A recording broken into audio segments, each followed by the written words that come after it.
दिवाळीमध्ये सर्वात जास्त आवडीने खाल्ला जाणारा फराळ म्हणजे चकली आणि बिघडणारा फराळ सुद्धा चकली। आज आपण करूया भरपूर टिप्ससह कुरकुरीत, कमी तेलकट आणि आतून पोकळ अशी चकली। चकली 100% बिघडणार नाही। चकलीसाठी साहित्य घेतलेले आहेत। तांदूळ घेतलेले आहेत 500 ग्रॅम। आता हे तांदूळ मी घरचे गावठी घेतलेले आहेत। रेशनचे तांदूळ घेतले तरी पण चालतील, फक्त बारीक सुवासिक तांदूळ वापरायचा नाही, मोठा जाडा तांदूळ वापरायचा आहे। हे घेतलेले 500 ग्रॅम। हरभरा डाळ घेतलेली आहे 200 ग्रॅम। आता हरभरा डाळीच्या निम्मी घेतलेली आहे। उडीद डाळ 100 ग्रॅम, मूग डाळ 100 ग्रॅम, शाबू घेतलेले आहेत 50 ग्रॅम, फुटाण्याची डाळ किंवा डाळवं घेतलेले आहे 50 ग्रॅम, पोहे घेतलेले आहेत 50 ग्रॅम। आता शाबू, डाळ आणि पोहे हे मिस नाही करायचं, हे नक्की घालायचं, ह्याच्यामुळे चकली एकदम कुरकुरीत होते, आतून क्रिस्पी होते, हे गरजेचं आहे साहित्य। जिरे घेतलेले आहेत 2 चमचे, 3 चमचे धणे घेतलेले आहेत। आता शाबू, डाळवं आणि पोहे मी बाजूला काढते, मसाला पण बाजूला काढून ठेवते। आता आपल्याला हे उरलेले 4 जिन्नस आहेत ते धुवून घ्यायचे। तांदूळ आणि या डाळी धुवून घ्यायच्या, आता 2 वेळा धुवून घ्यायच्या आणि चाळणीमध्ये निथळायच्या। तांदूळ 2 वेळा धुवून घेऊया। आता धुतल्यामुळे तांदळामध्ये थोडंसं पाणी ॲब्सॉर्ब होतं, डाळींमध्ये पण थोडंसं पाणी ॲब्सॉर्ब होतं आणि पुन्हा आपण हे पंख्याखाली सुती कापडावर वाळवून घ्यायचं आहे। आता वाळवल्यामुळे काय होतं, त्याच्यातले पाण्याचा अंश निघून जातो आणि आतमध्ये डाळी तांदूळ थोडेसे ठिसूळ होतात, पोकळ होतात, त्यामुळे आपली चकली पण ठिसूळ होते, पोकळ होते, एकदम हलकी होते। त्यासाठी आपल्याला हे तांदूळ डाळी धुवून घ्यायचे आहेत। हरभरा डाळ पण 2 वेळा धुवून घेऊया। आता आपण मूग डाळ, हरभरा डाळची खारी डाळ करतो, तर खारी डाळ करताना पण हीच प्रोसेस करतात। डाळी धुवून घेतल्या जातात, सुकवतात आणि मग तळल्या जातात। असे केल्यामुळे डाळी हलक्या होतात। तीच प्रोसेस आपण इथं फॉलो करणार आहे, म्हणजे आपल्या डाळी हलक्या होतील। मूग डाळ धुवून घेऊया। आता मूग डाळीप्रमाणेच उडीद डाळ पण धुवून घ्यायची, वेगवेगळं धुवून घ्यायची आणि वेगवेगळी सुकवायची आहे। त्याआधी आपल्याला डाळी धुवून झाल्यानंतर 10 मिनिट निथळत ठेवायचे, म्हणजे पाणी व्यवस्थित त्याचं निघून जाईल। तांदूळ धुवून निथळून घेतलेले आहेत, निथळल्यामुळे तांदूळ डाळी लवकर सुकल्या जातात, यासाठी मी डाळी सर्व निथळून आणि तांदूळ निथळून घेतलेले आहेत। आता थोडेसे पसरून घेऊया, पसरल्यामुळे हवा लागेल व्यवस्थित डाळींना। आपण हे 3 ते 4 तासांसाठी सुकवून घेऊया। आता तुम्हाला जास्त गडबड असेल तर पंखा लावून सुकवल्या तरी पण चालतील, म्हणजे 1-2 तासात डाळी सगळ्या सुकतील। उन्हामध्ये वाळवायच्या नाहीत या डाळी, सावलीमध्येच व्यवस्थित सुकवून घ्यायच्या। आता एकदम कुरकुरीत सुकवायला पाहिजे असं काही नाही, थोडंसं ह्याच्यामध्ये पाणी राहिलं, थोड्याशा ओलसर असल्या तरी चालतील, फक्त ह्या व्यवस्थित वाळल्या पाहिजे। हात लावल्यानंतर आपल्याला जाणवलं पाहिजे की डाळी सर्व आणि तांदूळ वाळलेले आहेत। अशा पद्धतीने हे सावलीमध्ये वाळवून घेऊया। 3 तासानंतर डाळ तांदूळ व्यवस्थित सुकलेले आहेत। मध्ये मध्ये मी 2-3 वेळा हात फिरवून घेतला होता, म्हणजे व्यवस्थित सर्वत्र वाळतील। अशा पद्धतीने आता हे थोडेसे हाताला गार लागत आहेत, खूप जास्त कडकडीत वाळलेले आहेत। सावलीत वाळवल्यामुळे खूप कडकडीत वाळत नाहीत हे। आता आपण हे भाजून घेऊया, वेगवेगळे भाजून घ्यायचे। तांदूळ भाजून घेऊया। आता आपले तांदूळ भिजलेले आहेत, डाळी पण भिजलेले आहेत, त्यामुळे भाजण्यासाठी थोडासा वेळ लागतो। तांदूळ लवकर भाजतात, पण डाळी भाजायला थोडा वेळ लागतो। आता तांदूळ भाजण्यासाठी साधारण 5 ते 6 मिनिट लागतील। आपण व्यवस्थित मध्यम आचेवर भाजून घ्यायचं, खूप गॅस मोठा नाही करायचा, मोठा केला तर तांदूळ करपतील, आतमध्ये कच्चे राहतील, बारीक केला तर लवकर भाजणार नाहीत। मध्यम आचेवर भाजून घेऊया। तांदूळ जसजसे भाजतील तसे उलट न फिरवताना आपल्याला हलके वाटतात आणि एक दाणा असा दाबून बघायचा भाजलेला आहे की नाही, किंवा तोंडात टाकून बघायचा, कुरकुरीत लागला पाहिजे। तर हे तांदूळ भाजलेले काढून घेऊया। डाळ भाजून घेऊया। आता डाळ भिजलेली आहे, भाजल्यानंतर पुन्हा कडक होते, डाळ कडक झाल्यानंतर ठिसूळ होते, पाणी शोषल्यामुळे आणि भाजल्यामुळे डाळ ठिसूळ होते, हलकी होते। जर आपली भाजणी हलकी झाली तर आपल्याला मोहन तेलाचं जास्त लागत नाही आणि चकली आपली हलकी होईल। भाजणी व्यवस्थित होणं खूप महत्त्वाचं आहे। मध्यम आचेवर डाळ भाजून घेऊया। डाळीचा रंग बदललेला आहे, डाळ थोडीशी गुलाबी झालेली आहे आणि असा खुळखुळ आवाज येतो याचा डाळ भाजल्यानंतर। तर डाळ आपली भाजलेली काढून घेऊया। तर डाळ तांदूळ भाजलेले आहेत ते एका कॉटनच्या कपड्यावर मी पुन्हा एकदा काढून घेतलेले आहेत। तांदूळ आणि डाळ भाजलेले आहेत तर गरम आहेत, त्याला वाफ येते, यासाठी आपण कॉटनच्या कपड्यावर काढून घ्यायचं। वाफ आली तर आपली भाजणी खराब होईल, व्यवस्थित थंड करून घ्यायचं, पाणी नाही सुटलं पाहिजे। तर मूग डाळ आणि उडीद डाळ काढून घेतलेली आहे आणि मी एकत्र काढलेले आहे, कारण हे दोन्ही आकाराने सारख्याच आहेत, भाजायला पण एकसारखा वेळ लागतो, त्यासाठी मी एकत्रच हे भाजून घेत आहे। आता डाळ आपण एक 5 ते 6 मिनिट भाजून घेऊया। ही डाळ पण कुरकुरीत भाजायची। डाळी गुलाबी रंगावर भाजलेल्या आहेत, तर डाळी करपू नाही द्यायच्या, करपली तर चव व्यवस्थित लागणार नाही। व्यवस्थित गुलाबी रंगावर डाळी भाजून घ्यायच्या। डाळवं, पोहे, साबुदाणे हे तिन्ही पण आता एकत्र आपण गरम करूया। आता हे खूप जास्त भाजायचे नाहीत, फक्त गरम करायचे, 1-2 मिनिट आपण गरम करून घेऊया। आता हे खूप जास्त भाजायचे नाहीत, आपण हे काही भिजवलेले नाही आहेत आणि ह्याला भाजण्यासाठी पण जास्त वेळ लागणार। पोहे डाळ लगेच भाजते, किंवा गार असतील तर तसेच राहायला नकोत, यासाठी आपण हे गरम करून घेऊया। धने, जिरे हे सुद्धा मी एकत्र भाजून घेत आहे। आता हे पण खूप जास्त करपू नाही द्यायचे, फक्त गरम करून घ्यायचे। गरम होतील इतकेच भाजायचे। हे कढई आपली गरम आहे, मी गॅस बंद केलेला आहे। 2 ते 3 मिनिट मी याच्यामध्ये धने जिरे भाजून घेते। भाजणी थंड करून दळून आणलेली। आता आपली भाजणी 1 किलोच्या प्रमाणात झालेली आहे। बारीक भाजणी दळून आणायची। आता आपण चकल्या करून घेऊया। 1 किलोच्या भाजणीच्या प्रमाणात मी साहित्य दाखवत आहे। तीळ घेतलेले 4 मोठे चमचे। तीळ घातल्यामुळे चकली आपली डेकोरेटिव्ह दिसते। चकलीच्या बाहेर तीळ दिसले की चकली दिसायला छान दिसते। चकली खाताना तीळ दाताखाली आले तर चकली एकदम खायला खमंग लागते। ओवा घेतलेला आहे 2 मोठे चमचे। हिंग घेतलेला आहे अर्धा चमचा।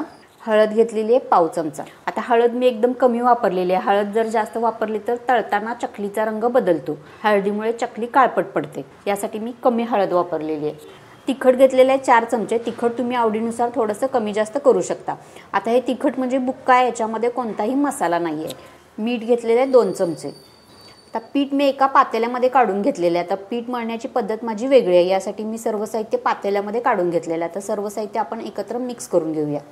तेल अर्धी वाटी घेतलेलं आहे। आता तेल अर्धी वाटी घ्यायचं आहे, कारण आपली भाजणी ही खुसखुशीत झालेली आहे। जर भाजणी खुसखुशीत नसेल, ठिसूळ नसेल तर हे तेल जास्त लागतं। आता भाजणी आपली व्यवस्थित झालेली आहे, यासाठी मी अर्धा वाटी तेल घेतलेलं आहे। 1 किलो भाजणीसाठी अर्धी वाटी तेल घेतलेलं आहे।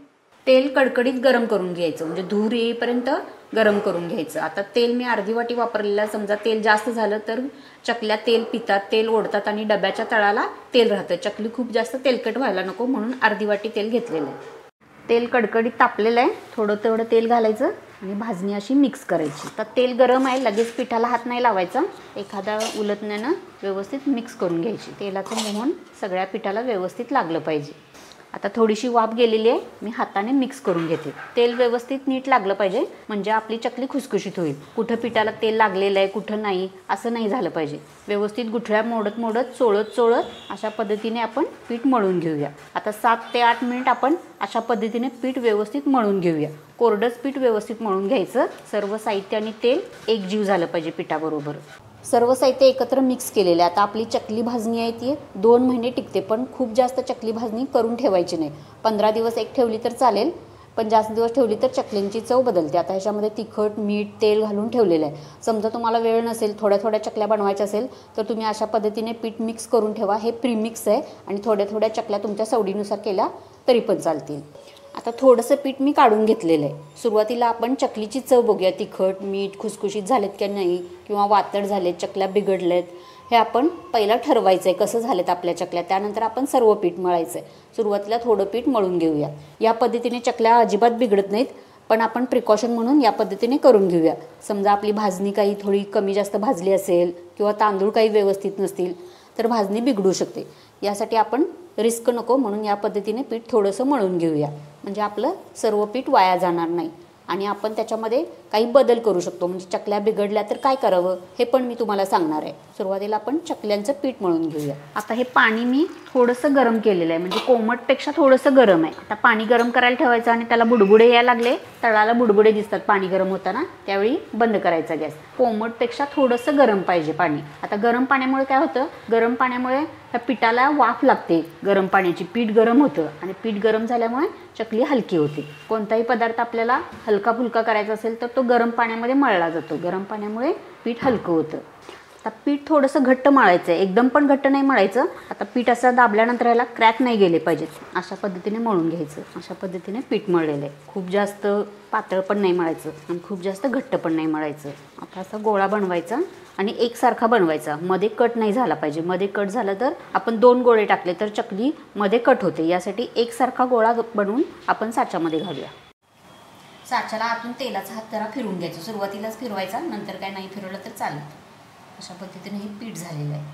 आपल्या साच्यात किती पीठ मावतं या पद्धतीने गोळा घ्यायचा। मोठा गोळा घ्यायचा, छोटे छोटे गोळे करायचे, चकली कट होते मध्ये। चकली गाळताना मध्ये छोटा गोल करून घ्यायचा आणि 3 ते 4 वेढे करायचे। तुमच्या आवडीनुसार चकली छोटी मोठी करा। तेल तापण्यासाठी ठेवलेलं आहे। तेलावर असा हात धरून बघायचा, तेलाची वाफ जाणवते, यावरून समजायचं की तेल तापलेलं आहे। खूप जास्त कडकडीत तेल तापवलं तर चकली आपली जळते, कवर एकदम पटकन लाल होतं आणि तेल तापलं नसेल तर चकली विरघळते, मऊ पडते। चकलीला उष्णता व्यवस्थित मिळाली पाहिजे। आता आपण चकली तळून घेऊया। आता एका वेळी पण जास्त चकली तळायच्या नाहीत, जितक्या मावतील तितक्याच चकली घ्यायच्या, नाहीतर एकमेकांना धक्का लागून चकली मोडतात. आता आकार चकलीला येईपर्यंत चकली हलवायची नाही, अशीच आपण तळू देऊया चकलीला. 1 मिनिटभर असेच आपण तळून घेऊया. चकल्या मगाशी तळायला गेल्या होत्या, आता वरती आलेल्या आहेत चकल्या. आता आपण परतून घेऊया. आता ह्याला बुडबुडे येत आहेत, म्हणजे चकली भाजत आहेत. जसजशी चकली भाजत जाईल तसे बुडबुडे कमी येतात. यावरून ओळखायचं की आपण चकली भाजलेली आहे. बुडबुडे जसे येतात त्याच्यावर लक्ष ठेवायचं. 4 ते 5 मिनिट लागतात चकली भाजण्यासाठी. आता या स्टेजपर्यंत तुम्ही गॅस थोडा मोठा ठेवला तरी चालेल. याच्यानंतर आपण गॅस मध्यम करायचा आणि चकली भाजून घ्यायची व्यवस्थित. आता चकली आपली बिघडली तर काय करायचं ते बघूया. चकली फसफसली, तेलामध्ये विरघळली तर आपलं समजायचं की पीठ खूप जास्त हलकं झालेलं आहे किंवा मोहन जास्त झालेलं आहे. तर अशा वेळी काय करायचं, आपण जे पीठ पातेल्यामध्ये ठेवलेलं आहे सर्व साहित्य मिक्स करून, त्यामध्ये 1 वाटीभर तांदळाचं पीठ मिक्स करायचं. आणि तेलाचं मोहन आता घालायचं नाही जास्त, त्याच्यामध्ये जे आहे तेच ठेवायचं तेलाचं मोहन. आता त्याच्यानंतर आपण गरम पाण्यामध्ये चकली भिजवली होती ही, तर गरम पाण्यामध्ये चकली न भिजवता कोमट पाण्यामध्ये भिजवायचं, म्हणजे पीठ जास्त गरम नाही करायचं. चकली जर मोडली तर, चकली जर कडक झाली तर काय करायचं, आपण अर्धी वाटी तेलाचं मोहन घातलेलं आहे, 1 पाव वाटी तेलाचं मोहन पुन्हा गरम करायचं आणि आपल्या उरलेल्या पिठामध्ये ओतून घ्यायचं आणि सर्व मिक्स करून पुन्हा एकदा ते पीठ आहे ते गरम पाण्यामध्ये मळून घ्यायचं. चकली आपली बिघडायला नको यासाठी आपण पीठ कोरडं ठेवलेलं आहे. यासाठी आपण पीठ कोरडं ठेवायचं. त्याच्यानंतर तुम्ही पीठ मळून घ्या. थोडं जास्त पीठ मळलं तरी चालेल. निम्म पीठ मळून चकल्या केल्या तरी चालतील. एकदा आपल्या चकल्या व्यवस्थित झाल्या आहेत हे आपल्याला खात्री पटली की आपण पीठ मळून घ्यायचं. सगळं मळा किंवा अर्धा 2 वेळा मळा. तेलावरचे बुडबुडे कमी झालेले आहेत. आता आपण ही चकली काढून घेऊया. आता एक चकली तुम्हाला मी मोडून दाखवते. अजिबात तेलकट झालेले नाही आहेत चकली, एकदम मस्त कुरकुरीत झालेले आहेत. आतून एकदम पोकळ झालेली आहे चकली, तुम्ही पाहू शकता. या पद्धतीने चकली केली तर अजिबात बिघडणार नाही. सर्व चकल्या करून झालेल्या आहेत. साधारण 1 किलोच्या 60-65 चकल्या होतात. आता चकली भाजणी व्यवस्थित करायची, म्हणजे चकल्या अजिबात बिघडत नाही. चकली भाजणी आपली ठिसूळ झाली असेल, हलकी झाली असेल तर चकल्या पण हलक्या होतात, मोहन जास्त लागत नाही, तेलकट चकल्या होत नाहीत आणि आतून एकदम पोकळ होतात. आता मी डब्यामध्ये चकली भरून घेतली, टोपण लावून घेऊया. आपली कुरकुरीत चकली तयार आहे दिवाळीचा फराळ.